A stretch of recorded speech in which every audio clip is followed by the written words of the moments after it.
Alors très bien, ce nouveau bloc là, prenez votre micro. Donc il est high-tech, il est quoi? Il est communicant, il est high-tech, il est connecté, il est haute technologie. Qui paye d'abord? Comment est-il et puis qui paye? Alors, ce qu'on sait, c'est que le nouveau bloc opératoire est indiscutablement un bloc beaucoup plus moderne, high-tech, permettant la chirurgie ambulatoire, la chirurgie conventionnelle, etc., etc. Nous, on a quand même des inquiétudes aujourd'hui, parce que ces modifications architecturales, ces modifications technologiques, l'imagerie au bloc opératoire, hein, je donne quelques éléments qui sont pour nous essentiels dans la qualité de notre pratique et dans l'évolution. C'est par exemple une salle hybride, c'est-à-dire de l'imagerie de haute qualité au sein du bloc opératoire, indiscutable aujourd'hui pour faire du traitement des maladies vasculaires de bonne qualité. Ça vaut entre 500 000 et 1 million d'euros. Bon.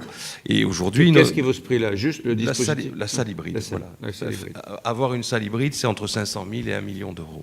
Donc, si vous voulez, notre inquiétude aujourd'hui, c'est que nous sommes des chirurgiens, nous travaillons dans des établissements où il y a des tarifs, et on voit tous les 6 mois ou tous les ans des tarifs baisser, et nos établissements nous disent on ne peut plus investir pour financer l'innovation thérapeutique, les exigences de qualité et de sécurité que nous devons aux patients, et nous voyons là un système qui va mourir, car si la baisse de tarifs continue, les établissements vont fermer. Il ne faut pas avoir fait Polytechnique pour comprendre que, par exemple, il y a des procédures aujourd'hui chirurgicales, en neurologie, en vasculaire, où le dispositif médical nécessaire coûte plus cher que le GHS, c'est-à-dire que le tarif.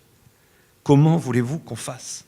Donc moi, la première chose que je dis, avant de partir dans des considérations, c'est qu'il y a aujourd'hui inadéquation entre le tarif, le financement, des exigences de qualité et de sécurité et nos pratiques. Oui, vous commencez avec un sujet majeur. J'imagine que sur cette question, on va rebondir. Je me tourne vers Franck de Wilder. On va parler bien évidemment. Alors, si vous êtes d'accord, on va se faire un petit zoom sur Courlancy. Je rappelle que vous êtes hépato-gastro-entérologue à Reims, que vous êtes le président du syndicat national des médecins français spécialistes de l'appareil digestif. Et voilà, j'aimerais pardon, vous êtes là, j'aimerais qu'on zoome peut-être sur le plan pratique sur un petit groupe, enfin un groupe moyen. Il y a combien? 7 établissements, 3 à Reims, 4 autour de Reims, c'est ça? C'est ça, 3 à Reims et 4 autour de Reims, donc grosso modo tous l'ex-région Champagne-Ardenne, avant de devenir Grand Est maintenant.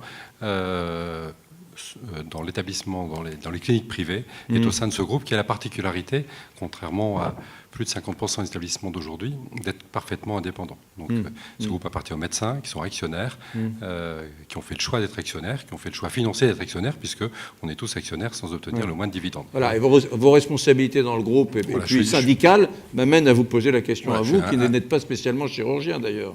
Oui, en dehors de la chirurgie proctologique, mais je suis essentiellement endoscopiste, donc je travaille avec les chirurgiens toute la journée. Mais si j'interviens là, c'est certes mes casquettes syndicales, mais j'ai une casquette en tant que directeur général délégué du groupe Courlancy, un des directeurs généraux délégués, et je rejoins complètement Philippe Cuc. On vit depuis quelques années, 2015, 2016, et on s'attend en 2017 au dire de la FHP, on vit des baisses tarifaires qui nous mettent à genoux. On vit ces baisses tarifaires, et pour autant, on a un souci d'accéder à l'innovation et de donner à l'ensemble des praticiens, entre autres, qui interviennent sur les plateaux techniques lourds, cet accès à l'innovation.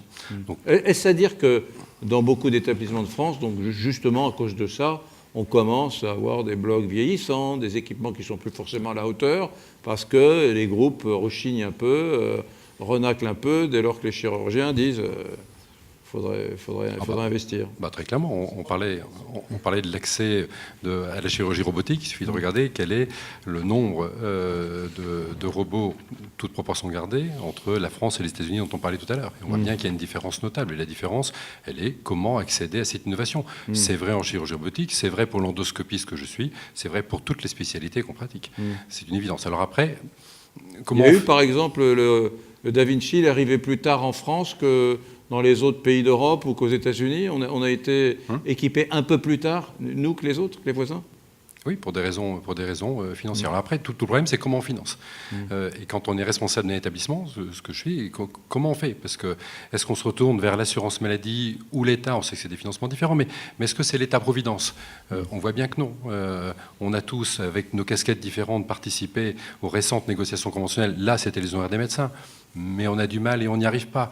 On voit les syndicats cliniques regroupés autour de la FHP. Ils devraient pouvoir obtenir, mais c'est un vœu pieux, une valorisation meilleure de la tarification des actes que nous pratiquons de la prise en charge des patients. En pratique, il n'en est rien. Alors, comment on fait? On se retourne vers le privé. On verra bien. La primaire de droite nous donnera peut-être une partie de la solution, quoique. N'en attendez pas trop non plus. Et j'en attends pas trop non plus, je suis bien d'accord. Alors après, il faut peut-être s'aider soi-même, et je pense qu'on en parle depuis le début de la journée.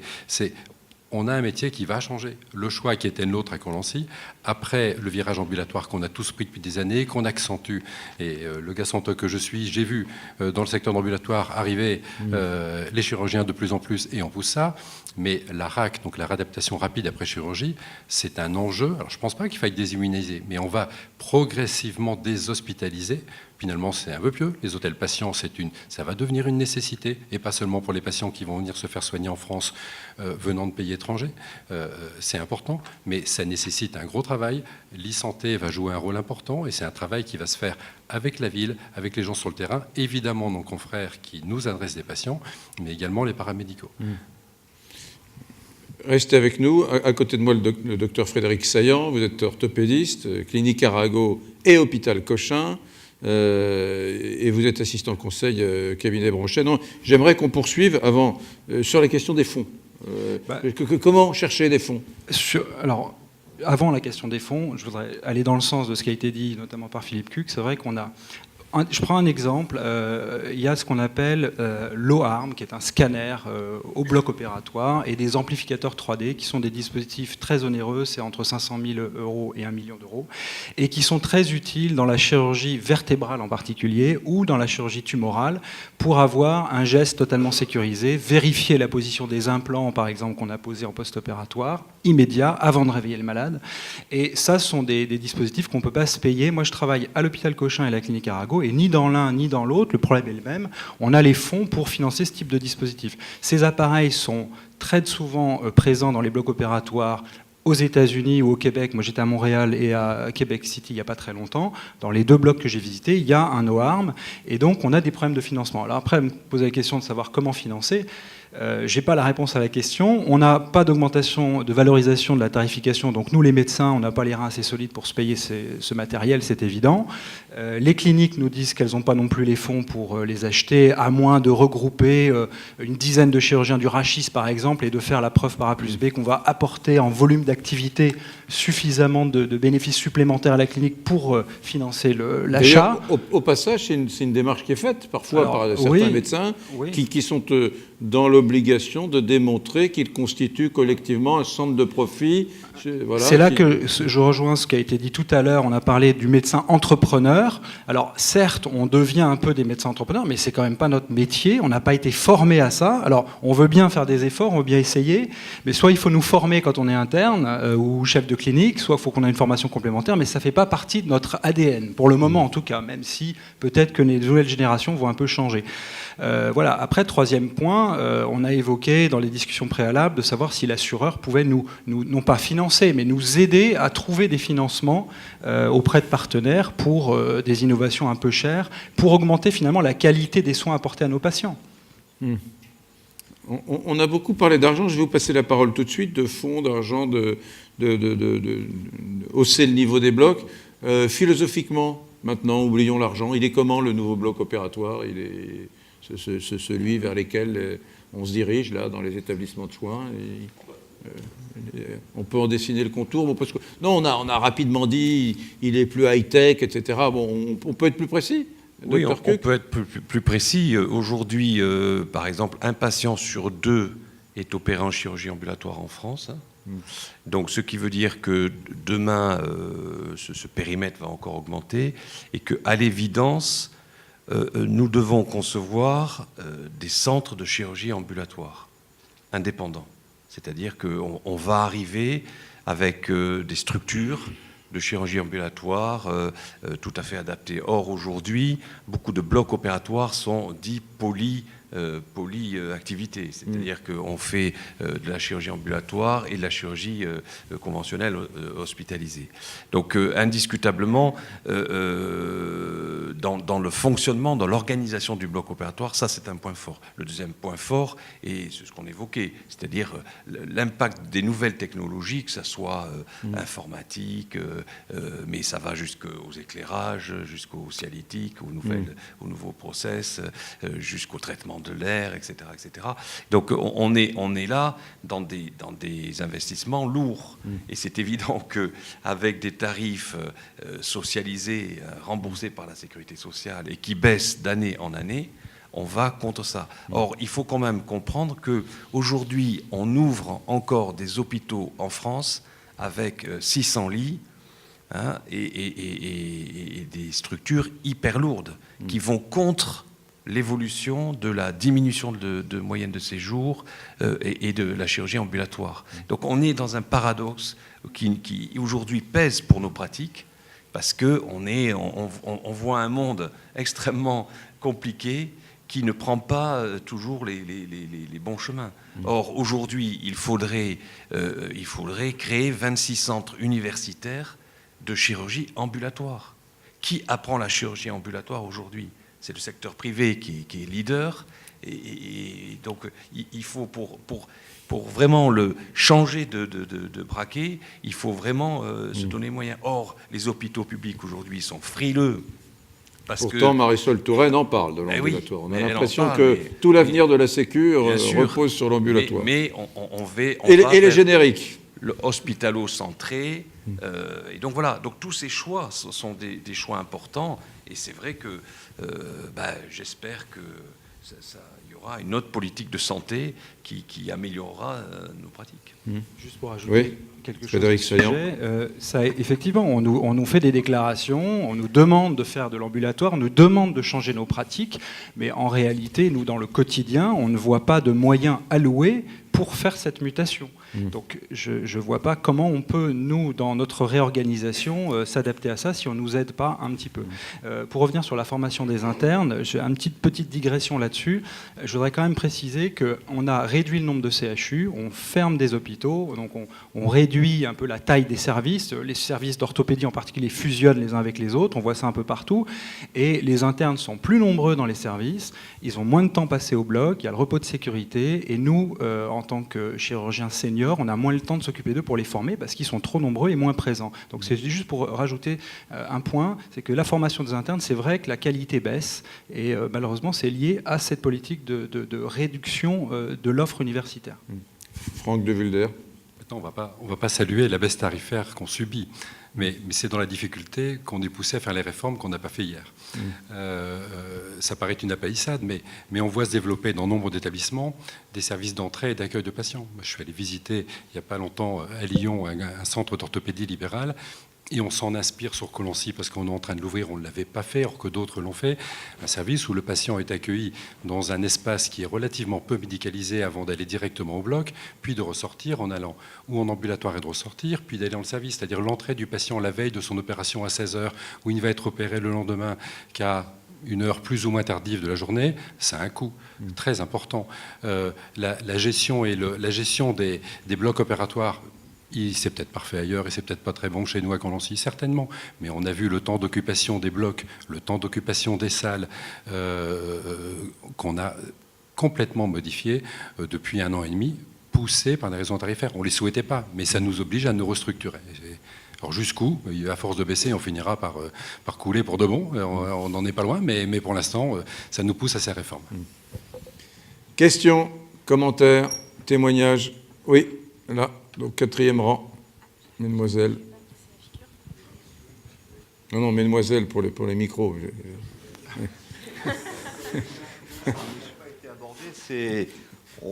Merci beaucoup. On a parlé de médecins managers et tout ça. Bon, moi, je suis chirurgien viscéral. J'ai travaillé dans essentiellement 2 établissements privés et un CHU. Et jamais on ne m'a posé la question de mon activité, de mon business model. C'est-à-dire que la question, c'est que nous sommes un peu des chefs d'équipe, en tout cas on travaille en équipe, on génère une activité économique et on n'a aucun partenariat avec l'établissement dans lequel on travaille. C'est-à-dire que moi, je comprendrais que la direction de l'établissement vienne me voir en me disant, écoutez, voilà, si vous voulez dégager des marges de manœuvre pour améliorer votre prise en charge, améliorer votre pratique, et que vous ayez des marges de manœuvre financières, nous pourrions fixer des objectifs communs en termes de nombre de patients, durée d'hospitalisation, etc., etc. Or, il n'y a pas cette visibilité pour les praticiens, que ce soit en public ou en privé. Il commence à y avoir des établissements qui fonctionnent comme ça, non ? Nous travaillons dans une très grande opacité. Nos établissements travaillent dans une très grande opacité parce qu'ils n'ont aucune visibilité sur la politique de santé ou sur la politique fiscale, et c'est pas ça, c'est ce que je vous dis, c'est pas propre à la santé. Mais nous-mêmes, dans les établissements, nous n'avons pas cette visibilité en termes de marge de manœuvre que nous pourrions dégager en fonction de l'activité que nous menons, pour des investissements au bloc, pour des prises en charge de patients différentes, pour des moyens humains supplémentaires, etc., etc. Je l'entends, mais en même temps, c'est diablement iconoclaste de parler comme ça en France aujourd'hui, culturellement. Envisager les choses sous cet angle-là, il pourrait y avoir ici de chastes oreilles qui se lèvent et qui vous diraient « Mais monsieur, vous avez fait le serment d'Hippocrate, comment vous parlez de business? C'est une honte !» L'un n'empêche pas l'autre. Nous sommes tous d'accord pour dire que nous sommes contraints par des raisons financières, ce que je comprends très bien d'ailleurs. L'important, c'est, dans le cadre de ces contraintes financières, eh bien, comment pouvons-nous améliorer notre pratique, notre prise en charge des patients, développer les moyens pour des investissements au bloc, etc. Après, il peut y avoir des choix dans les établissements. Moi, j'étais administrateur de clinique. On a décidé de privilégier le vasculaire et pas l'urologie, et pas le robot. Voilà, c'est des choix. Mais ça, c'est des choix qui doivent être réfléchis et compris par les différentes équipes. Mais on n'a pas cette visibilité. Alors je vais tirer la couverture à moi et pas seulement à l'établissement Colon Santé dans lequel je travaille et dont je suis un de ceux qui s'occupent, mais sur la gestion particulière j'ai la chance de connaître que ces établissements indépendants. Et ce que vous décrivez, moi, c'est pas mon quotidien. C'est pas mon quotidien puisque les choix stratégiques sont discutés par les professionnels, les médecins qui sont aussi actionnaires dans l'établissement. Mais l'établissement, on parlait des GHT, des effets pervers. Et quand vous êtes dans un établissement comme le mien, où vous avez grosso modo en Champagne-Ardenne, Colancy ou le CHU, parce que c'est comme ça que ça se passe, petit CHU et dont l'activité est moindre. Mais n'empêche que quand Roselyne Bachelot invente les CHT, puis que ça devient obligatoire au travers des GHT, que fait le CHU de Reims? Le CHU de Reims positionne, avant que ça devienne obligatoire, les établissements de sa communauté hospitalière de territoire, là où nous avons des établissements. Très malin en termes d'offre de soins. D'accord? Mais c'est ça la vérité du terrain. Et donc, on contraint, on discutait tout à l'heure, on contraint mes confrères et amis de l'hôpital public praticiens hospitaliers qui envoyaient nombre de leurs patients en coronarographie, en chirurgie, tous les actes lourds, à l'établissement privé pour partie parce qu'ils avaient cette habitude-là, et pas de façon exclusive, ils pouvaient travailler avec le CHU en face. Maintenant, on leur dit c'est avec le CHU et que le CHU. Et si vous ne voulez pas, parce que la liberté de choix du patient disparaît, la liberté du médecin disparaît, et si vous ne voulez pas, on va vous supprimer votre interne spécialiste, on va vous supprimer votre assistant. Donc, pour contrer ça, eh ben, l'établissement dans lequel j'appartiens accompagne l'ensemble des praticiens, chirurgiens entre autres, parce que votre recrutement est là, à travailler sur des centres de consultation avancés dans des régions où l'accès aux soins est difficile. Le fin fond des Ardennes, c'est difficile. Et donc, on a développé 7 centres de consultation, et ce n'est pas terminé, en accord avec l'ARS Grand Est, qui voit là une offre de soins différente et permettant aux patients d'y accéder. Monsieur. Oui, j'aurais une question qui a à voir, à mon sens, avec l'évolution de la chirurgie. Mais je ne sais pas si c'est grave ou pas, et la question irait plutôt vers Philippe. Est-ce que c'est grave qu'aujourd'hui, il n'y ait plus un seul chirurgien au Conseil national de l'ordre? Le Conseil national, le nouveau conseil vient de sortir, je l'ai reçu comme nous tous, mais j'ai eu la curiosité de regarder. Les 46 membres, il n'y a plus un seul chirurgien membre du Conseil national de l'ordre. Est-ce que c'est grave ou est-ce qu'on n'en a rien à faire? Non, moi je pense que c'est grave, parce que je pense que pour représenter les chirurgiens, il faut être dans les instances. L'ordre est une instance nécessaire. Et bon, mais quand même, je suis surpris parce que il y a quand même des chirurgiens qui sont dans les ordres régionaux. Donc ça doit quand même... voilà, mais non, je pense qu'il faut que, pour discuter de la chirurgie, il vaut mieux parler aux chirurgiens. Ça, c'est un grand sujet.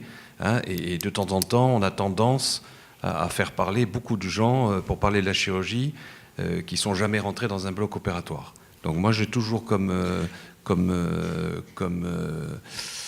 je dirais, leitmotiv pour faire de la chirurgie, parler aux chirurgiens. Commentaires, témoignages, questions? C'est bon. Merci, messieurs.